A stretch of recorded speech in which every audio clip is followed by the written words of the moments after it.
नमस्कार साथियों, स्वागत है आपका हमारे YouTube चैनल में।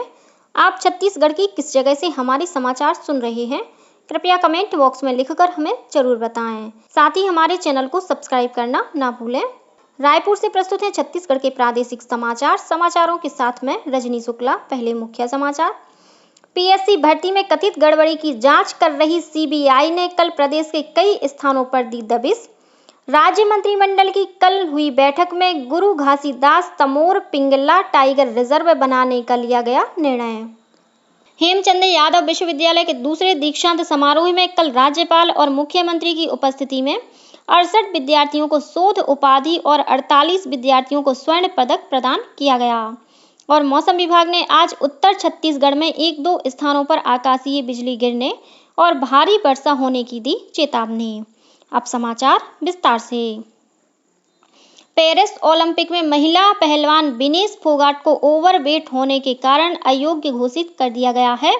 उनका वजन निर्धारित 50 किलोग्राम से 100 ग्राम अधिक पाया गया। भारतीय ओलंपिक संघ ने एक वक्तव्य में कहा कि रात में टीम द्वारा किए गए प्रयासों के बावजूद सुबह फोगाट का वजन 50 किलोग्राम से 100 किलोग्राम अधिक था। इसके बाद उन्हें 50 किलोग्राम भार वर्ग की फ्रीस्टाइल कुश्ती की फाइनल स्पर्धा से बाहर होना पड़ा। इधर प्रधानमंत्री नरेंद्र मोदी ने सोशल मीडिया पोस्ट में विनेश फोगाट को सांत्वना देते हुए कहा कि यह दुखद है और उनके पास अपनी निराशा व्यक्त करने के लिए शब्द नहीं हैं। उन्होंने कहा कि पहलवान फोगाट चैंपियनों में चैंपियन हैं। वे भारत की गौरव और हर भारतीय के लिए प्रेरणा का स्रोत हैं। प्रधानमंत्री ने भारतीय ओलंपिक संघ आईओए की अध्यक्ष पीटी उषा से भी बात की है और मामले की जानकारी मांगी है। उन्होंने विनेश के अयोग्य घोषित किए जाने के बाद भारत के पास मौजूद विकल्पों का पता लगाने को कहा है। सूत्रों ने कहा कि श्री मोदी ने आईओए अध्यक्ष से विनेश फोगाट के मामले में मदद के लिए सभी विकल्पों का पता लगाने को कहा है। प्रधानमंत्री ने पीटी उषा से यह भी कहा कि अगर विनेश को मदद मिलती है तो उनकी अयोग्यता के संबंध में कड़ा विरोध दर्ज कराएं। केंद्रीय खेल मंत्री मनसुख मांडविया ने कहा है कि भारतीय ओलंपिक संघ ने पेरिस ओलंपिक में पहलवान विनेश फोगाट को अयोग्य करार देने के लिए विश्व कुश्ती संघ में विरोध दर्ज करा दिया है। डॉक्टर मांडविया ने कल लोकसभा में कहा कि केंद्र विनेश को सभी प्रकार की सहायता प्रदान कर रहा है। उन्होंने कहा कि प्रधानमंत्री नरेंद्र मोदी ने भारतीय ओलंपिक संघ की अध्यक्ष पीटी उषा से इस विषय में बातचीत की है। डॉक्टर मांडविया ने कहा कि भारतीय ओलंपिक संघ से इस बारे में सभी संभावनाएं तलाशने को कहा गया है। खेल मंत्री ने कहा कि विनेश फोगाट 50 किलोग्राम भार वर्ग में खेल रही थीं और उनका वजन तय सीमा से 100 ग्राम अधिक पाया गया। राज्य लोक सेवा आयोग पीएससी की भर्तियों में हुई कथित गड़बड़ी की जांच कर रही सीबीआई ने कल रायपुर, भिलाई, दुर्ग, बिलासपुर और कुरूद सहित प्रदेश के कई स्थानों पर एक साथ दबिश दी। सीबीआई जिन लोगों के ठिकानों पर जांच कर रही है उनमें पूर्व आईएएस, पुलिस अधिकारी और नेता शामिल हैं। सीबीआई ने कल सुबह राज्यपाल से पूर्व सचिव आईएएस अमृत खलको, पीएससी के पूर्व चेयरमैन टामन सिंह सोनवानी और कांग्रेस नेता राजेंद्र शुक्ला के निवास पर पहुंचकर छापे की कार्रवाई शुरू की। प्रदेश में कुल 16 स्थानों पर सीबीआई की जांच अब भी चल रही है। सीबीआई की कार्रवाई पर मुख्यमंत्री विष्णुदेव साय ने सोशल मीडिया एक्स पर लिखा कि इस कार्रवाई से प्रदेश के युवाओं को न्याय मिलेगा। मुख्यमंत्री विष्णुदेव साय की अध्यक्षता में कल रायपुर स्थित उनके निवास कार्यालय में राज्य मंत्रिपरिषद की बैठक हुई। बैठक के बाद पत्रकारों से बातचीत करते हुए उप मुख्यमंत्री अरुण साव ने बताया कि मंत्रिमंडल ने गुरु घासीदास तमोर पिंगला टाइगर रिजर्व बनाने का निर्णय लिया है। मंत्रिपरिषद द्वारा मनेन्द्रगढ़, चिरमिरी, भरतपुर, कोरिया, सूरजपुर और बलरामपुर जिलों में स्थित गुरु घासीदास राष्ट्रीय उद्यान तथा तमोर पिंगला अभयारण्य क्षेत्रों में सम्मिलित करते हुए लगभग 2900 वर्ग किलोमीटर क्षेत्रफल में गुरु घासीदास तमोर पिंगला टाइगर रिजर्व अधिसूचित करने का निर्णय लिया गया है। श्री साव ने बताया कि टाइगर रिजर्व के गठन से राज्य में इको पर्यटन का विकास होगा। साथ ही कोर और बफर क्षेत्र में स्थित ग्रामीणों के लिए गाइड, पर्यटक वाहन और रिसॉर्ट संचालन के साथ ही विभिन्न प्रकार के रोजगार सृजित होंगे। राज्यपाल रमेन डेका ने जलवायु परिवर्तन और पर्यावरण प्रदूषण के दुष्प्रभावों से बचने के लिए प्रत्येक नागरिक से प्रयास करने की अपील की है। श्री डेका ने कल राजभवन में कार्यरत अधिकारियों कर्मचारियों की बैठक ली। उन्होंने कहा कि ऊर्जा की बचत के लिए सभी को प्रयास करना होगा। इसके अलावा प्लास्टिक प्रदूषण से बचने के लिए पानी की बोतलों का यथासंभव कम उपयोग करना चाहिए। साथ ही अपने आसपास के वातावरण में स्वच्छता का ध्यान रखना चाहिए। उन्होंने कहा कि प्रधानमंत्री नरेंद्र मोदी के आह्वान पर एक पेड़ मां के नाम अभियान के तहत सभी को पेड़ लगाना चाहिए और अन्य लोगों को भी प्रेरित करना चाहिए। बैठक में राज्यपाल ने कहा कि राज्य में जैविक खेती को बढ़ावा देने के लिए और अधिक प्रयास करना होगा। राज्यपाल ने कहा कि राज्य के सभी विश्वविद्यालयों में रिक्त पदों में भर्ती के लिए विश्वविद्यालयों को निर्देशित किया जाए। राज्यपाल ने नारायणपुर जिले में माओवादियों से लड़कर अपने पिता की जान बचाने वाली साहसी बालिका को राजभवन में बुलाकर सम्मानित करने के निर्देश दिए। केंद्रीय नवीन और नवीकरणीय ऊर्जा मंत्री प्रहलाद जोशी ने कहा है कि देश में नवीकरणीय ऊर्जा क्षमता 203 गीगावाट तक पहुंच गई है। लोकसभा में प्रश्नकाल के दौरान पूरक प्रश्नों का उत्तर देते हुए श्री जोशी ने कहा कि 115 गीगावाट नवीकरणीय ऊर्जा की अतिरिक्त क्षमता प्राप्त करने की प्रक्रिया विभिन्न चरणों में है। केंद्र सरकार ने कहा है कि प्रधानमंत्री कौशल विकास योजना के अंतर्गत अब तक 1 करोड़ 48 लाख उम्मीदवारों को प्रशिक्षित किया जा चुका है। राज्यसभा में प्रश्नकाल के दौरान पूरक प्रश्नों का उत्तर देते हुए कौशल विकास और उद्यमिता राज्य मंत्री जयंत चौधरी ने यह जानकारी दी।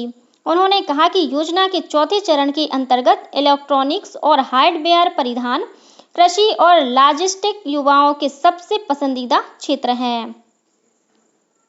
दुर्ग के हेमचंद्र यादव विश्वविद्यालय का दूसरा दीक्षांत समारोह कल संपन्न हुआ। समारोह में राज्यपाल रमेन डेका और मुख्यमंत्री विष्णुदेव साय शामिल हुए। इस दीक्षांत समारोह में 68 विद्यार्थियों को शोध उपाधि और 48 विद्यार्थियों को प्रावीण्य सूची में प्रथम आने पर स्वर्ण पदक प्रदान किया गया। इस अवसर पर संभाग आयुक्त SN Rathore, IG RG Garg, collector Richa Prakash Chaudhary, police अधीक्षक जितेंद्र शुक्ला, विश्वविद्यालय की कुलपति अरुणा पलटा सहित स्थानीय जनप्रतिनिधि, शिक्षाविद और गणमान्य नागरिक उपस्थित थे। रायपुर के इंदिरा गांधी कृषि विश्वविद्यालय के अंतर्गत संचालित सभी कृषि प्रदर्शन प्रक्षेत्रों में अब भारतीय मानक ब्यूरो द्वारा तय कृषि पद्धतियों का उपयोग किया जाएगा। इस संबंध में कृषि विश्वविद्यालय और भारतीय मानक ब्यूरो के बीच एक अनुबंध किया गया है। अनुबंध पत्र पर विश्वविद्यालय के कुलपति डॉक्टर गिरीश चंदेल और भारतीय मानक ब्यूरो के उप महानिदेशक दिव्येंदु चक्रवर्ती ने हस्ताक्षर किए। अनुबंध के तहत भारतीय मानक ब्यूरो द्वारा कृषि विश्वविद्यालय में अनुसंधान करने वाले शोधार्थियों को मानक अनुसंधान क्रियाओं का प्रयोग करने के लिए वित्तीय सहायता प्रदान की जाएगी। भारतीय जनता पार्टी के प्रदेश महामंत्री संजय श्रीवास्तव ने बताया है कि रायपुर के कुशाभाऊ ठाकरे परिसर स्थित प्रदेश भाजपा कार्यालय के सहायता केंद्र में राज्य सरकार के मंत्री और संगठन पदाधिकारी आमजनों से मुलाकात कर उनकी समस्याओं का निराकरण कर रहे हैं। आज 8 अगस्त को वित्त मंत्री OP चौधरी दोपहर 2 बजे से शाम 5 बजे तक लोगों की समस्याएं सुनेंगे। वहीं कल 9 अगस्त को महिला और बाल विकास मंत्री लक्ष्मी राजवाड़े जन समस्याओं का निराकरण करने प्रदेश कार्यालय पहुंचेंगी। प्रदेश में गुणवत्तापूर्ण शिक्षा और नई शिक्षा नीति के संबंध में पालकों को जानकारी देने के उद्देश्य से राज्य में मेगा पालक शिक्षक मीटिंग का आयोजन किया जा रहा है।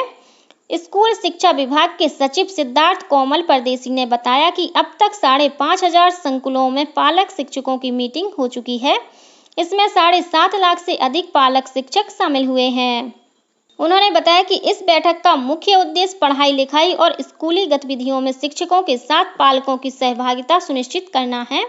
उन्होंने कहा कि चालू शैक्षणिक सत्र में तिमाही और अर्धवार्षिक परीक्षा परिणाम के बाद फिर पालक शिक्षक बैठक आयोजित करने की योजना है। पालक शिक्षक मीटिंग के बाद एक पेड़ मां के नाम अभियान के तहत स्कूलों में 2 लाख से अधिक पौधों का रोपण पालक और शिक्षकों द्वारा किया गया है।